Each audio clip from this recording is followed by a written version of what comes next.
ప్రస్తుతం మనతో పాటు ప్రముఖ ఆధ్యాత్మికవేత్త జ్యోతిష్య వాస్తు పండితులు లలితాదేవి ఉపాసకులు బ్రహ్మశ్రీ నానాజీ పట్నాయక్ గారు ఉన్నారు. గురువుగారితో మాట్లాడేద్దాం. నమస్కారం గురుగారు. శ్రీమాత్రే నమః. 2026 జనవరి మాసం విశేషంగా కుంభరాశి వారి పరిస్థితి ఏ విధంగా ఉండబోతుంది? వీళ్ళు ఎటువంటి జాగ్రత్తలు తీసుకోవాలి గురుగారు? ఫస్ట్ ఆఫ్ ఆల్ ఏంటంటే ఈ జనవరి మాసంలో కుంభరాశి వారికి ఎటువంటి ఫలితాలు రాబోతున్నాయి ఏంటి అని చెప్పి చూసుకున్నట్లయితే ఫస్ట్ ఆఫ్ ఆల్ మీకు దశమ స్థానంలో అధిక గ్రహాలు ఉన్నాయండి. అంటే ఈ కుంభం వారికి లాభంలో దశమంలో అధిక గ్రహాలు, లాభంలో అధిక గ్రహాలు వ్యయంలోకి వస్తాయి.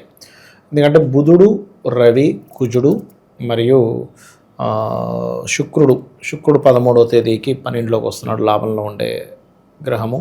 14వ తేదీకి రవి, జనవరి 14కి, కుజుడేమో 16వ తేదీకి 17వ తేదీకి బుధుడు వస్తున్నాడు.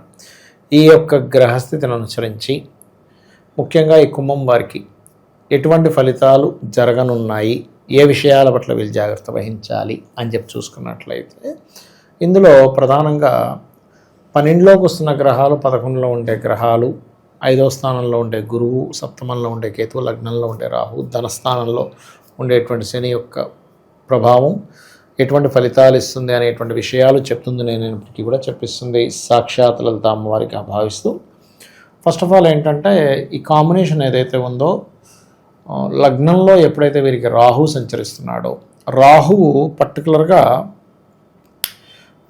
ఊహ ఏదో జరగబోతుంది.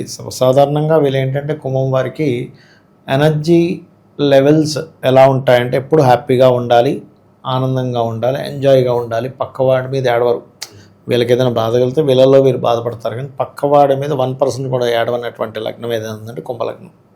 చాలా గొప్ప లగ్నం చెప్పాలంటే. ఎంజాయ్, ఎంతసేపు వాళ్ళు ఆనందంగా ఉండాలి, పక్కన ఆనందంగా ఉంచాలి. అయితే వీరికి ఏలినాడు శని 2వ స్థానంలో జరుగుతుంది కాబట్టి వీళ్ళు తీసుకోవాల్సిన జాగ్రత్త ఏదైనా ఉంది అంటే కనుక పర్టికులర్గా ధన విషయాల్లో కొంత జాగ్రత్త వహించాలి, పెట్టుకోండి. ఫైనాన్షియల్ రిలేటెడ్ సంబంధించినటువంటి అంశాల్లో. రెండవది, ఈ ఫైనాన్షియల్గా బాగా గ్రోత్ రావాలి అంటే ఎక్కువగా వీళ్ళు కాలభైరవ అష్టకం చేసుకోవడం మంచిది. అయితే లాభస్థానంలో ఫస్ట్ హాఫ్లో అంటే ఫస్ట్ 2 months లాభస్థానంలో అధిక గ్రహాలు ఉన్నాయి కాబట్టి వ్యాపార లాభాలకు సంబంధించిన విషయంలో బాగుంటుంది. అలాగే రియల్ ఎస్టేట్ రంగాల్లో వారికి, లేకపోతే మన వాహన సంబంధించినటువంటి ఈ రంగాల్లో ఉండే ట్రాన్స్పోర్టింగ్ రంగాల్లో ఉండేటువంటి ఫస్ట్ 2 weeks బాగా లాభాలు ఉంటాయి. కాకపోతే ఫస్ట్ 2 weeks తర్వాత మాత్రం ఈ 4 గ్రహాలు ఎప్పుడైతే 12వ స్థానంలోకి మారుతున్నాయో ఇది ఇచ్చేటువంటి రిజల్ట్ ఏమిటి అని చెప్పి చూసుకున్నట్లయితే పర్టికులర్గా ఇది మీకు ఎప్పుడైతే ఈ గ్రహాలన్నీ కూడా 12లోకి వస్తున్నాయో విదేశీ యోగాన్ని ఇస్తాయి. 13వ తేదీ తర్వాత నుంచి వీళ్ళకి విదేశీ యోగం కలగడము, ఇన్వెస్ట్మెంట్స్, రకరకాల ఇన్వెస్ట్మెంట్ చేయడము. కాకపోతే ఏంటంటే ఎక్కువ మనం వద్దనుకున్నా సరే ఖర్చు పెట్టవలసినటువంటి పరిస్థితి వస్తుంటుంది. 13, 14, 15, 16 ఆ గడుస్తున్నా కొద్దీ. ఓకే, అయితే ఇక్కడ కొంచెం సంతానం విషయంలో, కొత్తగా ఎవరినైనా ఫ్రెండ్స్గా చేసుకునేటువంటి విషయాల్లో, షేర్ మార్కెట్ రిలేటెడ్ సంబంధించినటువంటి విషయాలలో ఖచ్చితంగా వీరు జాగ్రత్త వహించాలి. ఎందుకంటే పంచమంలో చూడడానికి గురువుని అడగని వక్రించున్నాడు. ఆ గురువు యొక్క ఎనర్జీస్ ఈ 2 కూడా తీసుకుంటున్నాయి, ఈ శని, రాహు, కుజుడు కూడా చూసుకున్నట్లయితే. అలాగే వీరు పర్టికులర్గా లగ్నంలో రాహు అనేటువంటిది ఏంటంటే దాన్ని రీసెర్చెస్ చేయడానికి బాగుంది, కానీ లగ్నంతో పాటు సప్తమంలో కేతు ఉన్నాడు కాబట్టి పొరపాటును కూడా వివాహ సంబంధించినటువంటి విషయంలో ఈ నెల కూడా అంత అనుకూలంగా లేదు. అంటే ఏమవుతుందంటే దగ్గర దాకా వచ్చేసి ఇంకేముంది అయిపోతుంది అనుకునే సందర్భం దాకా వచ్చి వెనక్కి వెళ్ళడం అనేటువంటిది జరుగుతూ ఉంటుంది. మౌఢ్యం కూడా నడుస్తుంది కాబట్టి అనుకూలంగా లేదు చెప్పాలంటే. నార్త్ సైడ్ వాళ్ళంటే మూఢం పట్టించుకోకుండా వాళ్ళు చేస్తారంటే వాళ్ళ పద్ధతులు వాళ్ళవి. ఇప్పుడు ఎలా అయితే మనకి చూడండి, తమిళనాడు వాళ్ళకి రాహుకాలం ఉంటుంది, గుళిక కాలం ఉంటుంది, మనకైతే పనిచేయదు.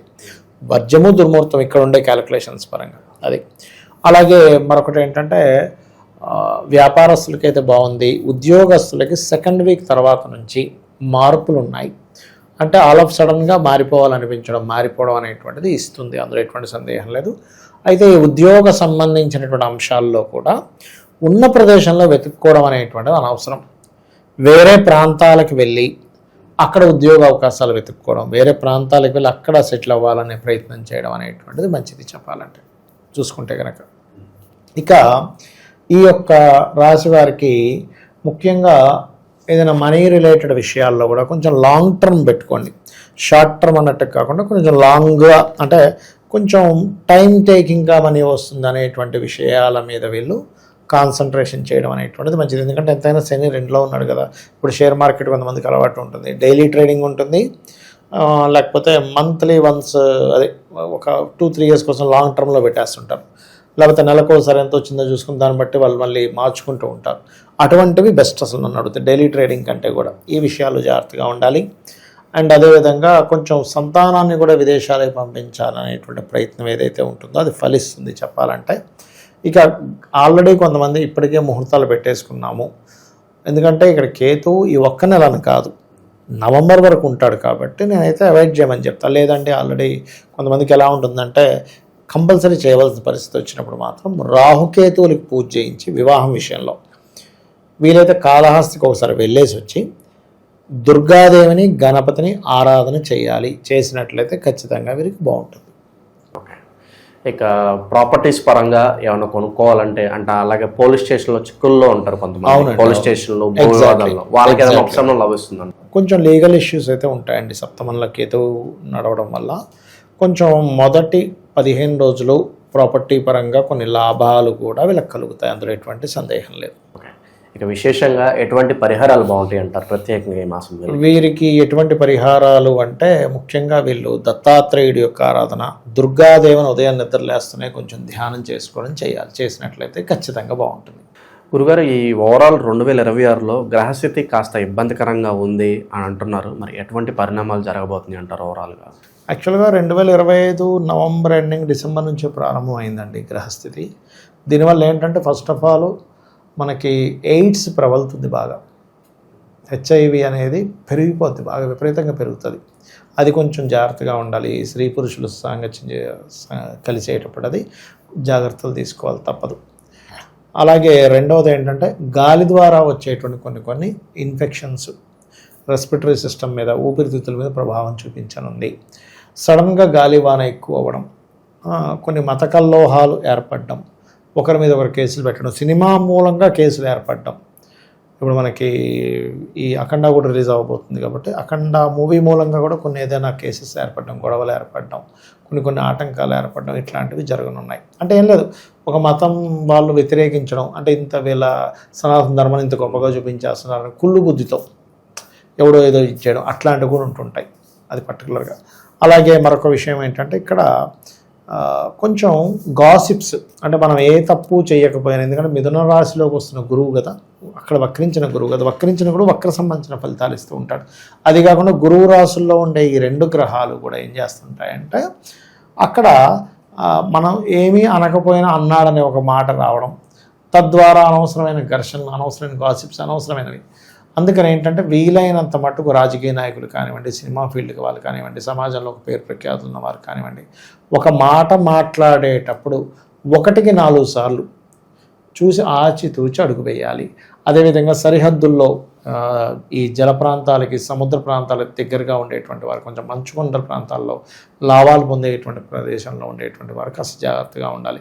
ఏ దేశం మీద ఇంకో దేశం మీద ఎప్పుడైనా ఏదైనా విమాన సంబంధంగా అటాక్ చేయవచ్చు, ఇది ప్రధానంగా గుర్తుపెట్టుకోవాలి. అయితే ఇది జూన్ వరకు ఈ వాయు సంబంధంగా వచ్చే ఇబ్బందులు ఉంటాయి. జూన్ తర్వాత నుంచి జల సంబంధమైన ఇబ్బందులు ఇస్తూ ఉంటుంది.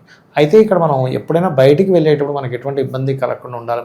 సామాన్య మానవుడు కనుకుంటే వాళ్ళ ఇష్టదైవాన్ని తలుచుకొని వెళ్ళడం చాలా మంచిది, గుర్తుపెట్టుకోండి. అలాగే మరొక విషయం ఏంటంటే చండీ పారాయణం, గోసేవ చేయడం, వీలైనంత మటుకు దగ్గరలో ఉన్న ఆంజనేయ స్వామి కానీ, దుర్గాదేవి కానీ అమ్మవారి ఆలయాలకు వెళ్ళడం వల్ల ఎవరికి వారు రక్షింపబడతారు, అమ్మవారి అనుగ్రహంతో రక్షింపబడాలనే మనస్ఫూర్తిగా కోరుకుంటాం. ఓవరాల్గా జనవరి మాసం కుంభరాశి వాళ్ళకి ఏ విధంగా ఉంటుందో చాలా బాగా వివరించారు. ధన్యవాదాలు. శ్రీమాత్రే నమః.